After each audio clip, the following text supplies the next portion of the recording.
Witam wszystkich bardzo serdecznie na kanale Z Grubej Rury. Dzisiaj wilk z północy, Nordic Wolf z firmy GRS.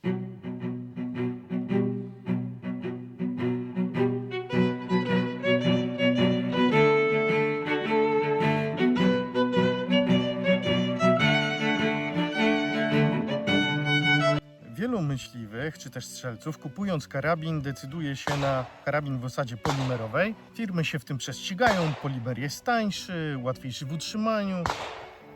I czy kiedykolwiek zastanawialiście się, dlaczego twój karabin sieje na tarczę?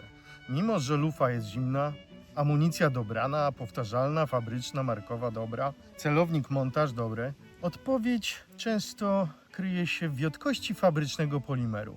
W dzisiejszym odcinku bierzemy pod lupę norweską inżynierię. Osadę GRS Nordic Wolf. To nie będzie film o estetyce. To będzie film o analizie fizyki materiałów i biomechaniki strzału. Dowiecie się z niego, dlaczego laminat spajany żywicą to jeden z najbardziej stabilnych materiałów dla strzelca precyzyjnego czy myśliwego. Jak magicznie 6 stopni tego północnego wilka, nordyckiego wilka, eliminuje błędy pracy na języku spustowym. Serdecznie Was zapraszam na ten materiał.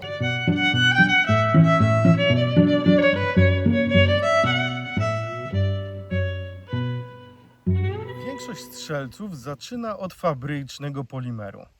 Jest tani, lekki i odporny na warunki atmosferyczne, deszcz, mróz, ale z punktu widzenia fizyki strzału, i to uważam, że nie podlega najmniejszej dyskusji, bo zaraz będę miał tutaj odzew wszystkich użytkowników polimeru. Są gorsze i lepsze polimery. Musicie się z tym pogodzić. Może tego Wam nie powiedzą w sklepie, tak? Co tutaj usłyszycie na kanale, ale polimer Tiki na przykład właśnie należy do grupy osad bardzo, ale to bardzo solidnych. Ona praktycznie tutaj w żaden sposób nie pracuje. Natomiast wystarczy, że weźmiecie kilka propozycji sklepowych do dłoni i zobaczycie, która pracuje mniej, która bardziej. A powiem Wam, że nawet renomowane marki posiadają osady, które tak pracują, że dla mnie jest to nieakceptowalne. To jest kolejny, trzeci odcinek serii o łożach systemu Tika T3X. Oczywiście zapraszam Was do tych materiałów. Pierwszy film to jest o Tice T3X MDT w moim ulubionym kalibrze szwedzkim 6,5×55. W drugim filmie porównuję moją Tikę MDT z fabryczną Tiką Ace Target. I jest to trzeci film, który uważam, że zamykam temat osady.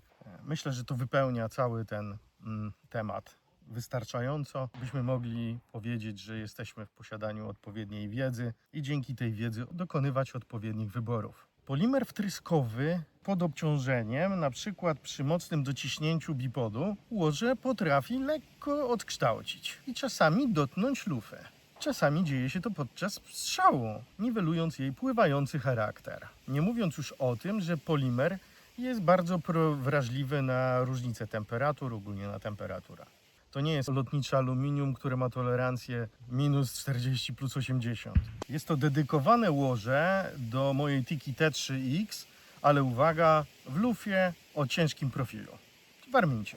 Oczywiście Tamphol, petarda. To inżynieryjna odpowiedź na drgania harmoniczne i błędy postawy strzeleckiej. Laminat to materiał, który łączy w sobie stabilność metalu i charakterystykę tłumienia drewna. Dlaczego laminat, a nie lite drewno? Lite drewno pracuje pod wpływem wilgoci, temperatury. GRS to dziesiątki cienkich warstw brzodzy układanych słojami naprzemiennie i spajanych żywicą pod ekstremalnym ciśnieniem. Co to nam daje merytorycznie? Po pierwsze, izotropowość. Dzięki naprzemiennym warstwom materiał ma zbliżoną sztywność w każdym kierunku. 2. Tłumienie harmonicznych drgań. polimer oddaje energię strzału gwałtownie. Laminat dzięki swojej gęstości około 0,7 do 0,8 grama na centymetr sześcienny pochłania mikrowibracje znacznie skuteczniej niż polimer czy drewno. Brak pamięci materiałowej to kolejna zaleta. W przeciwieństwie do polimeru, który przy wysokich temperaturach, czy gdzie idziemy na kozły, broń jest nagrzana, nie wiem, na słońcu leży, może trwale zmienić swoją charakterystykę. To są mikroróżnice, które wychodzą później w błędach mikrotrafień. A teraz słuchajcie, to co tygryski lubią najbardziej, to biomechanika, to 6 stopni chwytu, które zmienia charakterystykę pracy na języku spustowym. Inżynierowie, którzy specjalizują się w biomechanice strzału, ułożyli tak tą kolbę, że zakleli w niej tajemnicę biomechaniki. Te 6 stopni, które zmieniają pracę na języku spustowym, to mistrzostwo, o którym mało osób wie, ale dzięki mnie i mojemu kanałowi i wy się dowiecie. Na zwykłej osadzie mój chwyt nie jest naturalny. Przedramię jest napięte, co przekłada się na mikronapięcie i może na defekt strzału, na mikrobłąd strzału. A na osadzie Nordic Wolf, kochani, mam rękę luźno, bo nic nie jest napięte. Ten chwyt mi bardzo pomaga w naturalnym chwycie broni. Jak składam się do strzału, to zobaczcie, jak się składa moja ręka. Widzicie to? Z normalnej kolby, to widzicie, co się dzieje? Automatycznie idzie w dół cały mój układ. A tu? To jest ta różnica. Tu nie mam nic. Tutaj troszeczkę wiadomo, że mięśnie pracują, nie? Ale w momencie, kiedy tu zaczynam pracować nad garstkiem, no tutaj wszystko mi pracuje. I to się przekłada na naprężenia.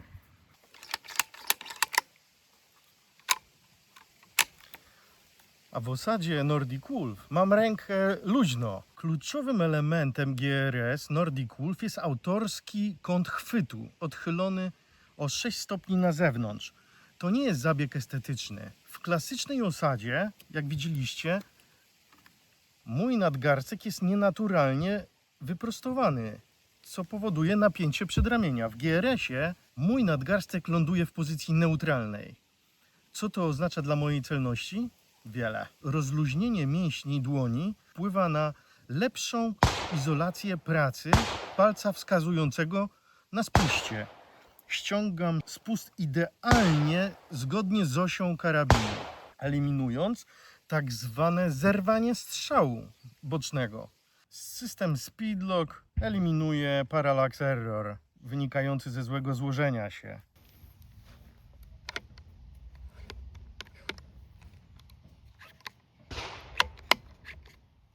Przypomnę, jeżeli Twoje oko nie ląduje przy złożeniu idealnie w osi lunety, to grupy będą Wam się rozchodziły. GRS można wyregulować wysokość baki naprawdę bardzo indywidualnie. I tak samo odległość lob, co zapewnia nam pełny kontakt kolby z dołkiem strzeleckim. A pamiętajcie, im większa powierzchnia styku z ciałem strzelca, tym lepsza kontrola nad odrzutem. Może kilka słów o tej tice. To jest tika z 2026 roku w kalibrze 30.06. Na końcu tłumik Optisar do 30 Bajtika. Gwint w lufie 1.10, co pozwala mi stabilizować jakąkolwiek amunicję, więc strzelimy sobie z Customa International Hornady w gramaturze 14,26 grama oraz będę chciał przystrzelać ten karabin do normy Oryx w gramaturze 180 grains. Wiecie co, wsadzę na kozła, bo nie wyreguluję tego. A co jeszcze ważne, wjechała moja taśma hokejowa, ponieważ ten laminat tutaj jest bardzo, bardzo przyjemny, śliski, ale taśma hokejowa zapewnia mi maksymalny chwyt. Więc jak widać, taśma hokejowa wiecznie żywa. O, pięknie, centralnie. Teraz pójdziemy strzelić na 100 metrów, pokażę wam wynik. Odrzut jest niesamowity, jak widzicie. Ok. Powinna siedzieć dziesiąteczka teraz. To nie będę pierdzielił się, tylko spróbuję przystrzelać w punkt. Na 120 metrów będę miał punkt. No.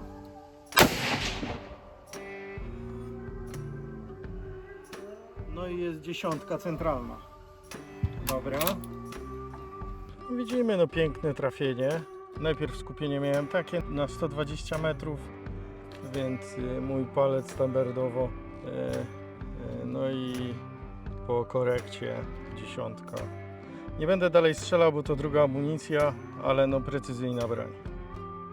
Niestety baterie mi się pokończyły, telefony mi się pogrzały, wszystko mi się powyłączało.